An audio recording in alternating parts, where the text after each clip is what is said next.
观众朋友，大家好，欢迎收看今天的新风视线。在美国亚利桑那州凤凰城北郊的沙漠中，有一个工地，相当于640个足球场的大小。从30公里外的公路上，就可以看到一片巨大的建筑群和周围的巨型起重机。这里就是台积电在美国新工厂的所在地。台积电的一位美国工程师说，建造如此巨大的工厂，而且全部采用尖端技术，这种情况很罕见。台积电掌握着当今世界最先进的芯片生产技术，控制着全球最先进定制芯片90%的市场。但是《金融时报》报道，台积电斥资400亿美元在亚利桑那州建造2座芯片工厂的项目，现在却给公司带来了巨大的文化冲击，使台积电在美国严重水土不服。到目前为止，台积电仅在台湾的大型工厂生产最先进的芯片。如果有任何问题，当地的研发人员就会立即介入解决，供应商也紧密地围绕在台积电台湾工厂的周围。数十年来一直参与台积电发展的供应商，可以对它的每一个新想法迅速地做出反应。正是这种运转良好的模式，帮助台积电比大多数其他芯片公司都获得了更高的利润。但是现在，由于美国、欧洲和日本越来越担心中国对台湾的攻击可能导致世界失去芯片供应，这迫使台积电要分散它的工厂足迹。除了亚利桑那州之外，台积电还在日本建立了一家新工厂，并且承诺在德国也会建立一座价值100亿欧元的合资工厂。台积电的董事长刘德英在9月份表示，亚利桑那州是海外大型基地开发的第一个试验，而这项试验是否能成功，可能将决定美国试图恢复半导体本土生产的努力能否成功。拜登的这一努力包括着价值390亿美元的芯片工厂补贴，这是2战以来美国最大的产业政策投资的一部分。亚利桑那州项目还可能决定着台积电能否转型成为真正的跨国公司。现在动工2年过去了，美国芯片行业的研究分析师表示，这家台湾公司一直在与美国的建筑方式和劳动力方式做斗争。台积电不了解这种美国文化。今年7月份，刘德英告诉投资者，美国工厂的投产日期将从明年推迟到2025年。而对于亚利桑那州工厂将发展到多大，台积电开始模棱两可。台积电已经获得足够的土地，可以进行4个阶段的扩建，但是台积电供应商的几位高管现在表示，他们不相信台积电会扩建完所有的阶段。台积电迄今为止宣布的2家芯片工厂将使其每月产能达到6万片芯片，这将使亚利桑那州成为一个中等规模的工厂，但是会远小于台积电在台湾运营的每月生产超过10万片芯片的超级工厂。美国商务部长雷蒙多的前高级顾问表示，亚利桑那州现在存在很多不确定性和紧张局势，台积电充满了未知，因此也导致他们进展缓慢。有哪些进展缓慢拖延的原因呢？首先，在施工方面，台积电的工程合同方式引起了很多矛盾，导致施工延误。台积电的一家供应商表示，台积电习惯于自上而下的方式处理一切事情。在台湾，承包商习惯于服从台积电的命令，并且适应快速变化的指令，但是在美国就会出现沟通不畅的情况。另外，美国在最先进芯片的机器方面也缺乏足够的人才。最近，台积电一直在试图寻找足够的熟练技术人员来安装最先进的机器。最终，6月份，台积电不得不从台湾增派了500名专家来到美国提供帮助。一位从台湾前来美国的内部员工表示，他来这里是为了帮助安装极紫外光刻机，也就是 EUV。这种设备是由荷兰公司阿斯麦生产的，用于制造全球最尖端的芯片。一些行业专家表示，美国在 EUV 方面的专业知识确实较少。除了英特尔位于俄勒冈州的技术开发中心之外，美国工厂从来没有安装过 EUV。亚利桑那州的建设延误也让台积电的供应链变得更加复杂。台积电一直依赖它台湾总部的许多供应商。业内人士表示，他们在台湾拥有非常强大的生态系统，包括围绕着台积电的准备和加工车间、一些大宗化学品供应商、迁入和迁出服务商等等。但是这些其中很多都是一些小公司，他们不太可能跟随着台积电搬来美国。而有几家台积电的台湾化学品供应商的确来到凤凰城购买了土地，打算建造配套的工厂和仓库，但是对于他们来说，投入成本巨大。一家为台积电生产清洁化学品的公司负责人表示，台积电在美国的建设成本比在台湾高出几倍。同样的，我们也是这样。准确来说，我们的建设成本是在台湾的5倍之多。而除此之外，台积电面临的真正难题将是如何像台湾工厂一样高效地运营美国的新工厂。台积电的一位高管坦言，我们相信它可以盈利，但是盈利能力将会不如我们的台湾工厂。这位高管还说，台积电可以在美国复制台湾已经量产的芯片厂，但是没有信心使用最近才开发的新技术在亚利桑那州进行生产。台积电的成功建立在每一个新的工艺节点都能够迅速提高良品率的能力上，而这是通过授权工程师在工厂进行实验实现的。这与其他一些芯片制造商的做法形成了鲜明对比。比如说，英特尔多年来一直是采用一种称为完全复制的方法，也就是每个新工厂都必须按照公司技术研发中心的精确参数来运行，任何偏离参数的请求都必须通过书面程序获得批准。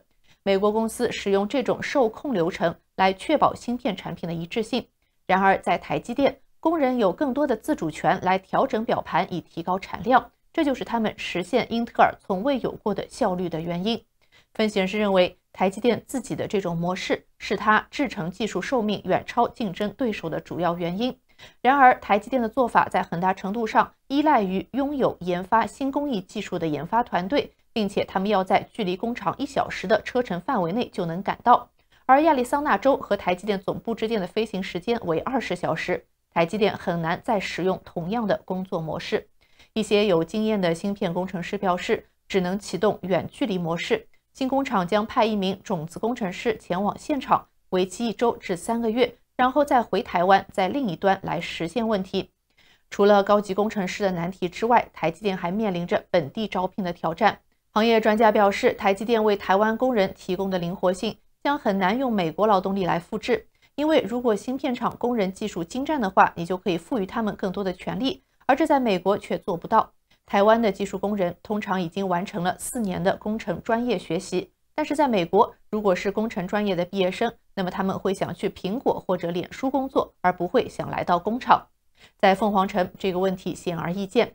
台积电计划在2座芯片厂投产后雇佣4500名员工，目前已经雇佣了2200多人。而2位知情人士透露，迄今为止聘用的人员中，几乎有一半都是从台湾派来的外派人员。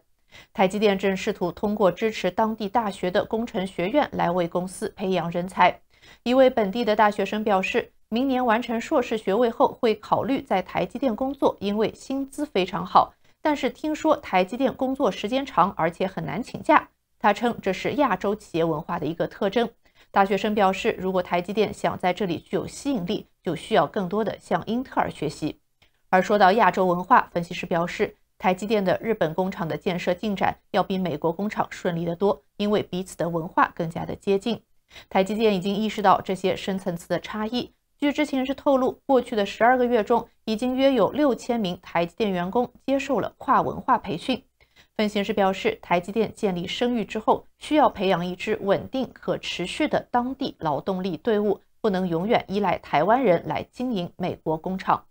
而即使台积电在亚利桑那州的试验成功，由于公司规模巨大，将全球芯片生产从台湾地区转移出去的影响仍然有限。分析师和高管估计，在美国工厂前2期达到满负荷生产，以及日本和德国工厂竣工之后，台湾以外生产的总销售额不太可能占台积电总收入的10%以上。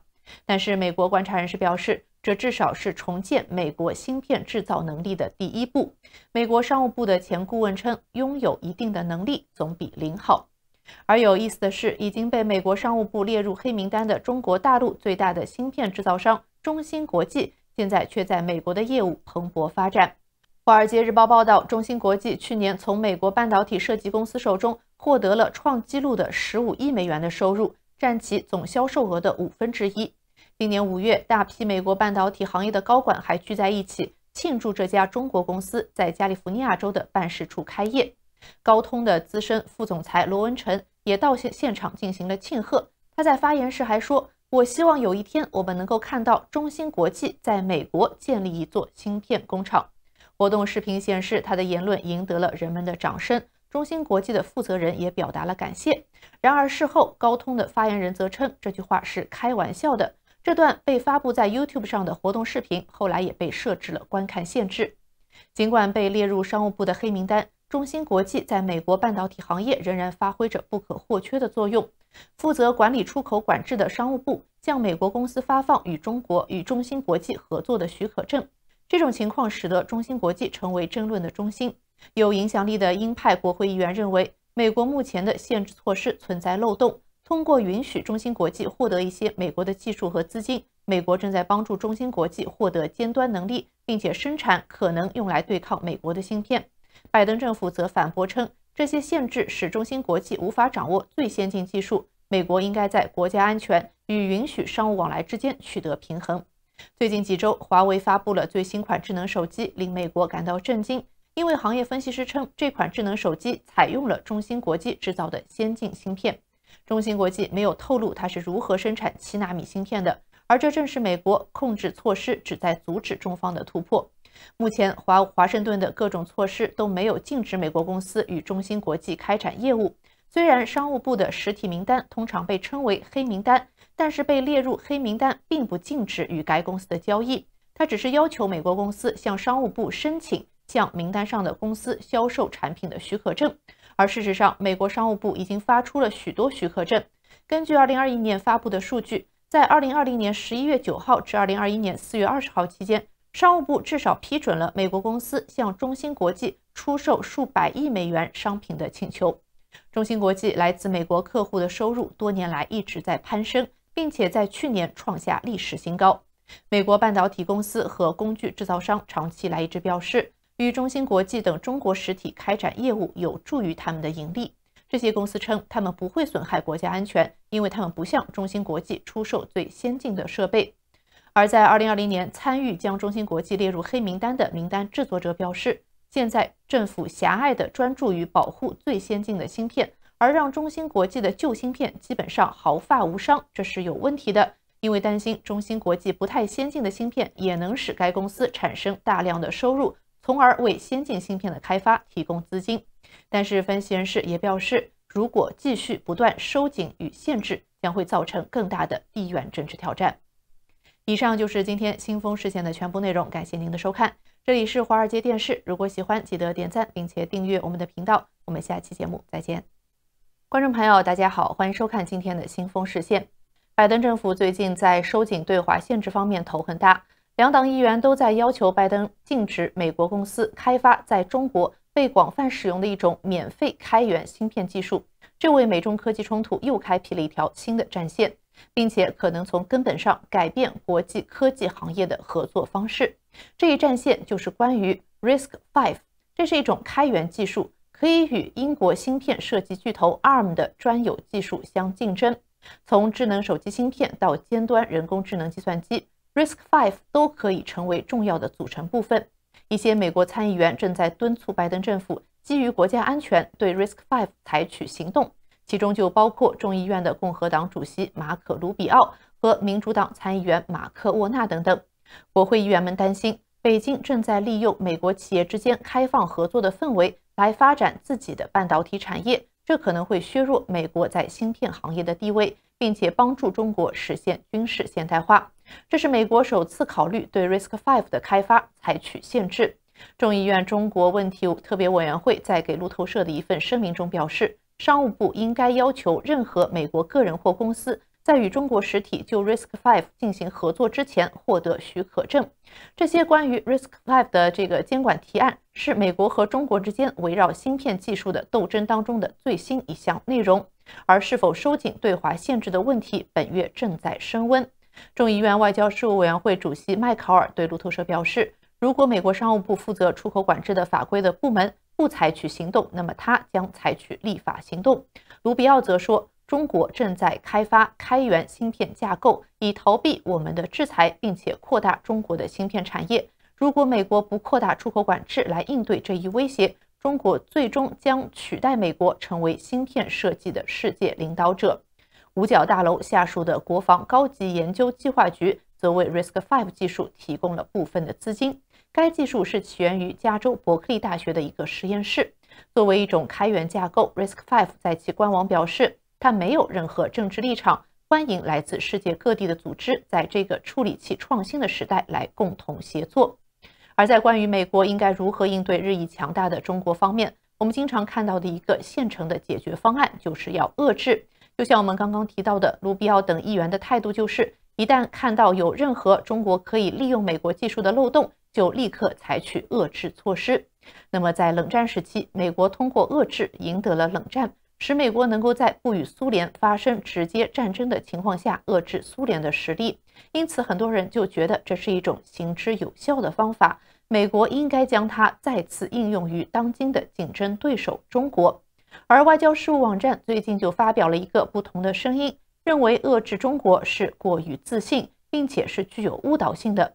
文章的作者是俄亥俄州立大学的政治学教授约翰·穆勒，他著有《战争的愚蠢》一书。他认为冷战时期遏制苏联，事实上并不是特别成功，今天对中国也不太可能奏效。当年呢，主要是苏联自身的错误和弱点导致了它的垮台，而就像昨天的苏联一样，今天的中国是自己最大的敌人。因此，穆勒认为现在的关键不在于寻找遏制中国崛起的方法，而是要让陷入困境的中国犯下自己的错误。首先呢，穆勒提出，遏制策略本来就是被高估了。它之所以具有威胁性，是因为苏维埃政权内部本身就蕴藏着自身腐朽的种子，而当年这些种子已经发芽，其中包括苏联人民的疲惫、经济发展的参差不齐、难以维持对东欧人民的控制，以及斯大林去世后即将发生的权力转移的不确定性等等。同时值得注意的是，遏制在冷战时期共产主义的三大挫折中几乎没有发挥什么作用，每一次都基本上是他们自己造成的。比如说1948年，斯大林试图对由独立的共产党领导的南斯拉夫实施更加严格的控制，但是失败了，结果导致共产主义阵营的分裂。20世纪60年代，共产主义运动因为中国和苏联之间的自导自演、自我毁灭式的神学争端而分裂。在这些挫折当中，没有一个是由美国一手造成的。1991年底，苏联的解体很难归因于是美国的遏制。那个时候，华盛顿早已认为冷战已经结束，并且正式放弃了这一政策。因此，文章指出，苏联体系陷入崩溃，是因为其核心的不足和缺陷，而不是因为外界已经做了没有做，或者说威胁要做的任何事情。那么不遏制中国的话，美国应该怎么做呢？穆勒提出，耐心是一种美德。在决定是否对中国实施遏制类的措施时，首先可以问一下，中国是否像苏联一样具有威胁性？目前 GDP 总量排名世界第2的中国，似乎确实在国际舞台上拥有一席之地。中国也正在建设自己的军事力量，并且通过“一带一路”倡议向一系列其他国家提供贷款，通过战狼外交利用经济和军事实力来影响其他国家，从而寻求获得巨大的影响力。但是文章指出，中国并没有像苏联那样面临意识形态的挑战，它试图帮助其他专制国家更好地维持对权力的控制，但是这与传播意识形态不是一回事。此外，除了收回台湾以及解决部分边境争端之外，中国没有太多的领土野心。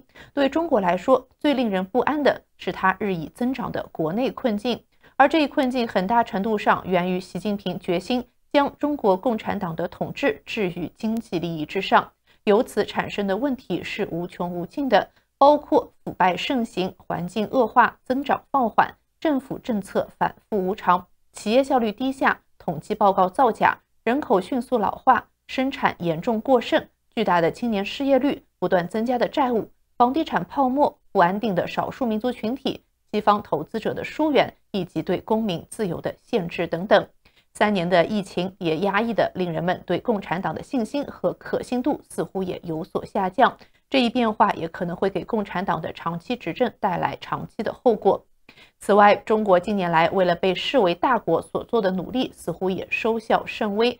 非但没有赢得那些曾经对他寄予厚望的国家的支持或者顺从，反而令像澳大利亚、印度、印尼、日韩等国家激起了怨恨和戒心。结果就是这些重要的邻国被进一步推向了美国的怀抱。而习近平曾经备受推崇的“一带一路”倡议也正在深陷这个债务的泥潭。向弱小国家提供的贷款支出从2016年的750亿美元已经急剧削减到2019年的40亿美元。因此，穆勒认为，鉴于中国自身的诸多弱点，遏制政策几乎是没有必要。而另一种选择是等待，虽然也需要等待相当长的时间。他说，美国可以奉行这种耐心政策，同时谨慎地尽可能地从中国的经济规模和问题中获取利益。同时，在中国最敏感的台湾问题上，美国应该继续维持数十年来的方法，那就是不挑明立场，只要不说，台湾实际上就是独立的。最后，穆勒教授还说，如果美国可以幽默地欢迎中国加入全球领导者的俱乐部，那也没有什么不可以。如果美国可以宣称自己是一个不可或缺的国家，那么中国为什么就不能有机会沉浸在这种自我感觉良好，但是本质上毫无意义的宣言当中呢？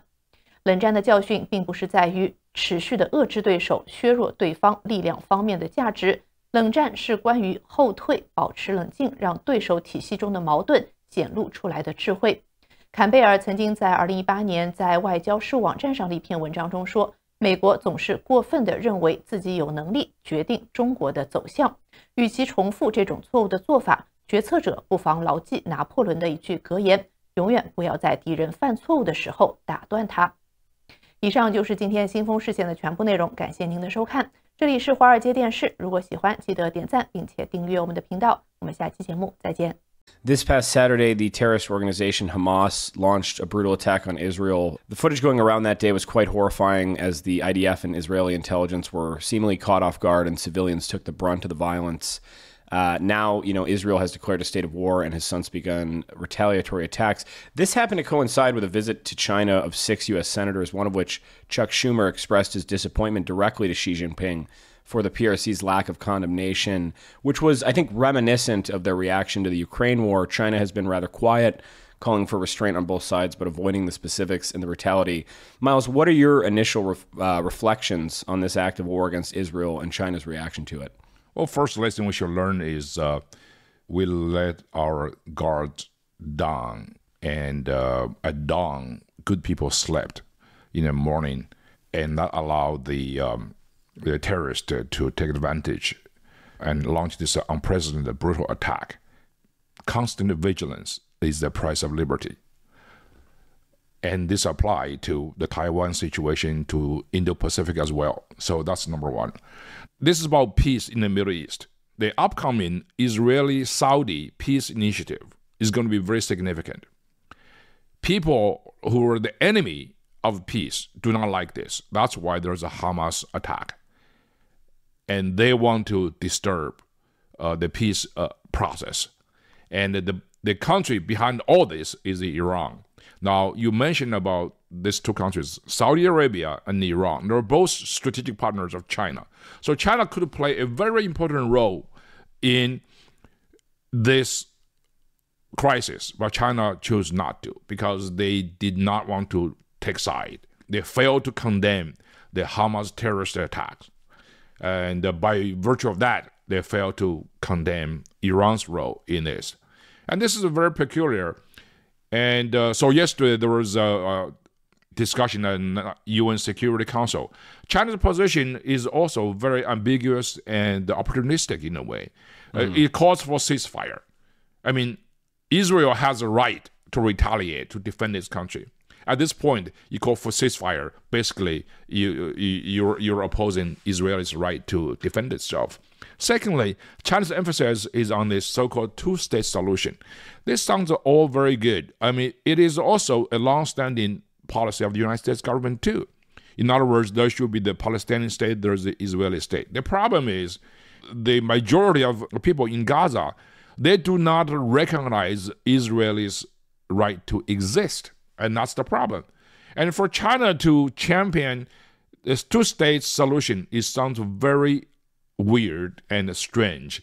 That's because, on one hand, China definitely endorsed this two-state solution to many of the international crises.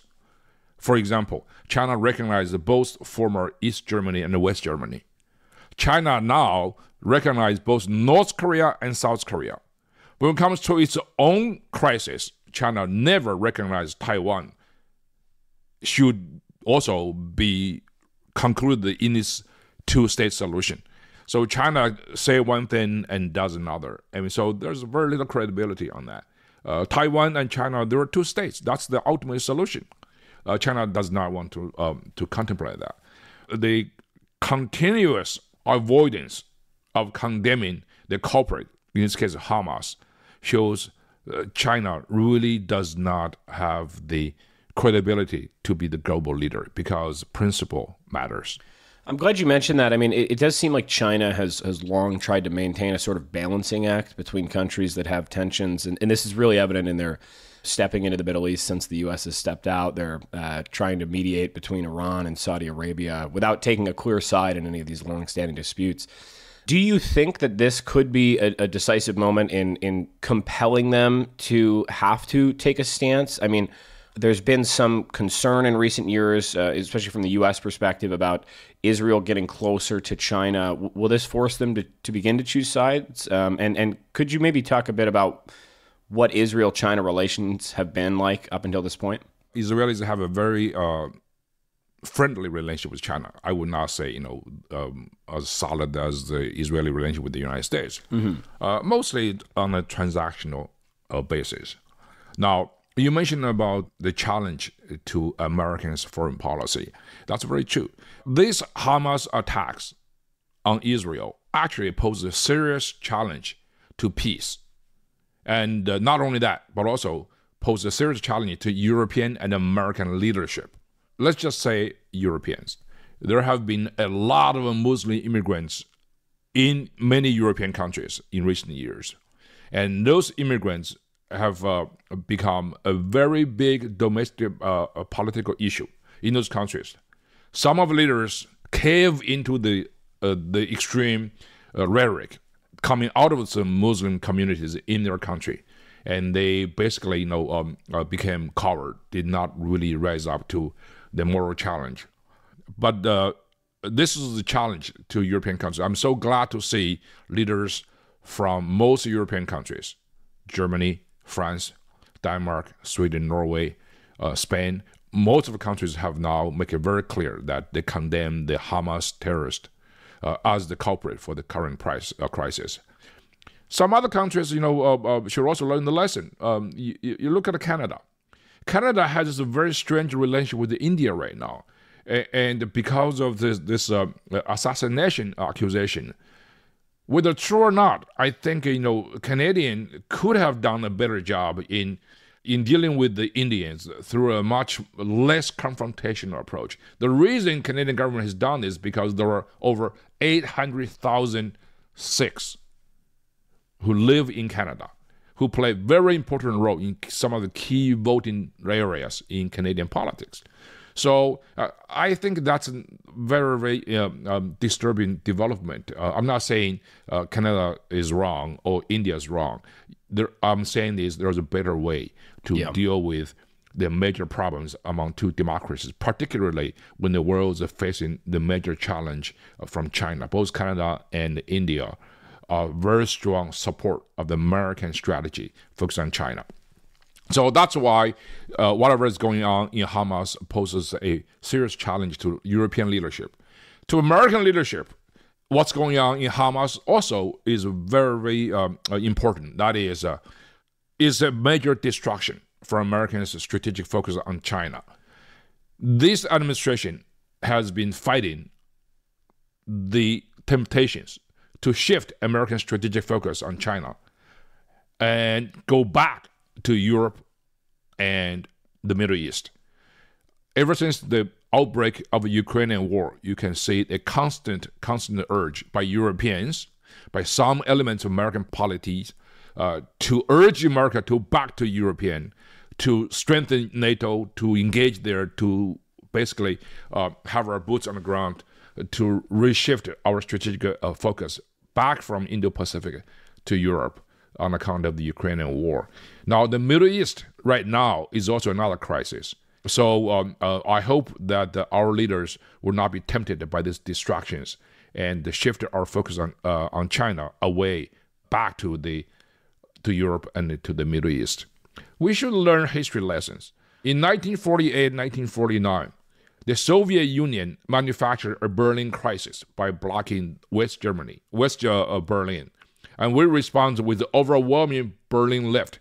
That Berlin lift lasted for over a year, did not end until Chinese Communist Party took over mainland China. That was a strategic distraction of severe historical consequence. We failed to stick to its focus on Asia and the CCP threat. Many people have argued, who lost China? I think this is one of the reasons why the Chinese Communist Party was able to take China, partly because of our lack of focus on the real threat, which would bring us to some of the most devastating wars the U.S. ever fought since World War II. Korean War, which is basically Chinese supported North Korean invasion of South Korea, and also subsequent Chinese supported Vietnamese Communist War in the Indochina Peninsula. And even now, the Taiwan crisis, it has a Chinese Communist Party as the most important factor. So we have to really focus on the most important threat and do not be distracted by other challenges in Europe, in the Middle East, and elsewhere. On that note of distractions and going back to, in your initial comments, in the backdrop of this is Iran. Initially, the Biden administration came out and said there was no evidence of Iran's involvement, which is obviously a touchy subject given the $6 billion in assets they just freed up as part of a hostage exchange. But now we've seen the Wall Street Journal broke that we do have evidence of Iran's involvement in not only giving the go-ahead to Hamas, but also in assisting and planning the attack. And of course, Iran has shown no hesitancy in expressing their support publicly for Hamas since this began. So we have these things that these events like this that they have a tendency to viscerally sort of shift U.S. focus and attention. A colleague of ours, Mike Duran, has suggested on numerous occasions that Iran could be a key player in a Taiwan invasion scenario by attempting to bog down U.S. military assets and shift at least a significant portion of our focus to the Middle East while the Chinese make their move. Do you think the Iran-China relationship, I know it's certainly hard to tell, do you think they have the sort of relationship where coordination on that level might be possible? Are attacks like these in any way, could they signal a sort of testing of the waters of how the U.S. responds to crises like these and whether we can keep our focus across multiple domains? I don't think Iranians and Chinese are having a coordination over the Taiwan issue per se. I mean, Taiwan is far away from the Iranians' strategic awareness and their thinking, their objectives. Iranians also play the Taiwan card against China. So China and Iranians were not 100% happy with the Chinese. There are two rogue states. They have their own agenda, their own ambition. So Iran, as a matter of fact, I would say is the only country that successfully exploited China's strategic paranoia over Taiwan. Because when China went over to Saudi Arabia for a partnership, Iranian initially were not very happy. So the way they bring China to Tehran was to publish the headline in the Iranian newspaper saying, Iranian people support Taiwanese independence. That basically made Chinese leadership very panicked. So they went back to Tehran. So you can play China in that way. So Iranians, they're very, very schemy on issues like this. I don't know whether Iran has a strategy to create a crisis for the Americans just for the cause of Chinese takeover of Taiwan. I doubt that. But Iranians definitely harbor no good intention in Americans. Anywhere they can degrade Americans' capability, Americans' influence in the Middle East, anywhere in the world, they'll do it. And either way, whether it precedes or succeeds any sort of a Taiwan invasion, they may certainly see an opportunity there. Shifting gears to our next topic, you recently took a trip down to Dallas with the Steamboat Institute for a debate with an MIT professor of Chinese descent on the question of academic exchange with China and whether in the current arrangement, the risks outweigh the benefits. So the actual resolution for the listeners was quote, be it resolved, the risks of academic engagement with China outweigh the benefits, and the U.S. government and universities must take steps to address this risk. You argued in the affirmative that the risks are substantial and that the U.S. government should take action to mitigate this risk. Originally, the audience voted for this. They voted before the debate began and afterwards. Originally, it was 54% of the audience on your side in the affirmative, 38% against. And after the debate, this changed to 71% for your position and 13% against. Your opponent argued along the lines that science should not have borders, that the academy should not be politicized, and that, taking actions runs the risk of discriminating against Chinese students. Could you tell us a bit about your position in response to those arguments? Even though I'm very happy that I won the debate decisively with the 71% of the audience on my side in the end, but that was not the most important. The most important is that we lay out the factors in this very important topic, and we had a very constructive, respectful debate. And I think most of our audience benefited from that very robust exchange. So my argument was basically this, that the Chinese Communist Party wants to modernize its economy, its military, its infrastructure. But Chinese government knows that precisely because of lack of academic freedom, that would make American education system very, very strong and powerful. So Chinese government knows that it does not have the capability, does not have the education infrastructure to train the huge number of managerial and capable, talented graduates to reach its ambition for global dominance, for domestic dictatorship over the Chinese people. So for decades, the Chinese Communist Party's ultimate solution to solving that problem is to outsource its education, its training of the talented people to America. That's why United States received overwhelming majority. United States has more Chinese students on American campuses than any other country's students here. As we speak, there are somewhere between 290 to 370,000 Chinese students studying here in the United States. And do you know how many Americans study in China? 382. It's an incredible disparity. So this huge disparity tells you a story. That is, a huge number of Chinese students were here. Chinese government allowed them to come here to study. And over 90% of them are in the STEM area. I have the number here, which is pretty telling. Most of them are in computer science, math, engineering. Humanities constitute a very small number of those Chinese students here, about 1 to 2%. And here's the thing. Close to 90% of all the Chinese students who come to the United States return to China to serve the Chinese government in various capabilities.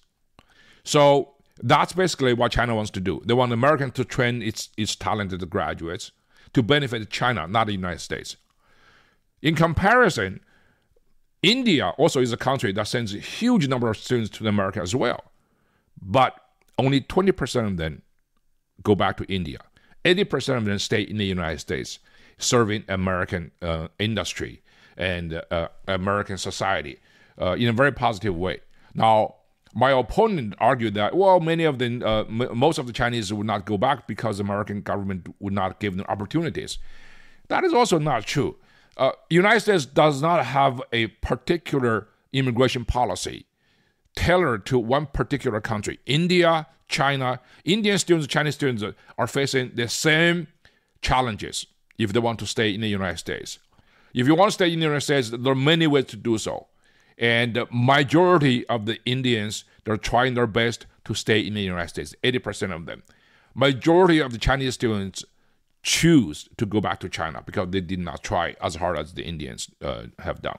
So that's why I don't think the argument would carry the water. Another thing, when the Chinese students are here, they could not easily escape the control of the long arms of Chinese government. The Chinese government organized all the Chinese student scholars associations all across America with very strict control by the Chinese government. And many of the Chinese Students and Scholars Associations, called CSSAs, in their charter, they have their charter saying that this CSSAs report to the Chinese embassy or Chinese consulate, and they're funded directly by the Chinese government. It's written in their charter. Their contact information is that of the Chinese consulate. So, I mean, you know how the Chinese government controls its citizens, even outside of China. So that's why there is a very, very important way of Chinese government to coerce the students to go back. So that's why the 90% of them go back to China. Secondly, I mean, not overwhelming majority of the Chinese students here, of course, they're innocent aspirants for a good life, for good education. But there are state actors among the midst. So that's why the United States government has taken actions. If you look at the FBI's indictment list, you can see a lot of them are among this group. So we should, as a sovereign nation, pay attention to the sovereign threat posed by China in this particular exchange program. The Chinese government has spent a lot of money on American campuses. Most of them were private and they're locally run. And the Trump administration actually conducted a survey. They discovered that over $1.3 billion were funneled by the Chinese government to the American universities that were illegally unreported.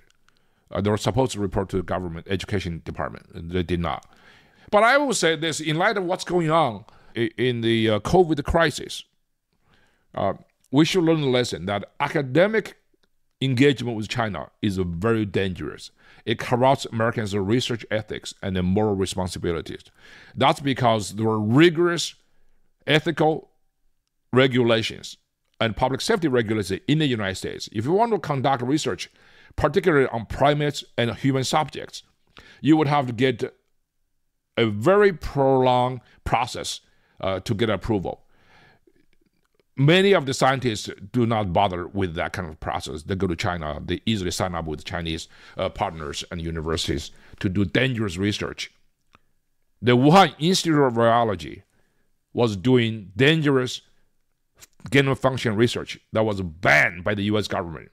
But at least 6 American universities, including Harvard, University of Alabama, University of Texas in Galveston, and the Eco Health Alliance in New York, and our own National Institute of Health, are cooperating with the Wuhan Institute of Virology in researching dangerous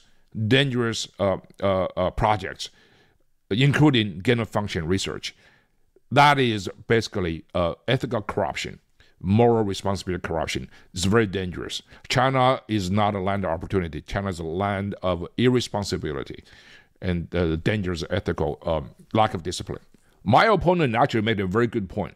He said, yes, academic engagement with China should follow the universal principle of openness because science should not have borders. I agree with that. The problem is you cannot have a so-called principled academic engagement with China when China does not really engage with you on any principle. China demands unanimity of opinion. It has a severe xenophobia against any foreigners. When a dean from Harvard University said, we should have a principled engagement with China, we should not abandon academic freedom. Yes, but your so-called principled engagement with a country that demand unanimity, demand submission of your principled ethics, it basically amounts to nothing but a code word for unprincipled appeasement to dictatorship and self-seeking egos and vainglory. If you don't believe me, try this. Try to ask your professors in cooperation with Chinese partner to criticize the CCP and try to study the Cultural Revolution. Try to utter one word about the Xinjiang genocide or even say happy birthday to the Dalai Lama. And you and your so-called principles will be finished the next day. So that's why we're not facing a world that is kumbaya. We're facing a world that's a government that has a complete demand, uncompromising demand for you to sacrifice your principle.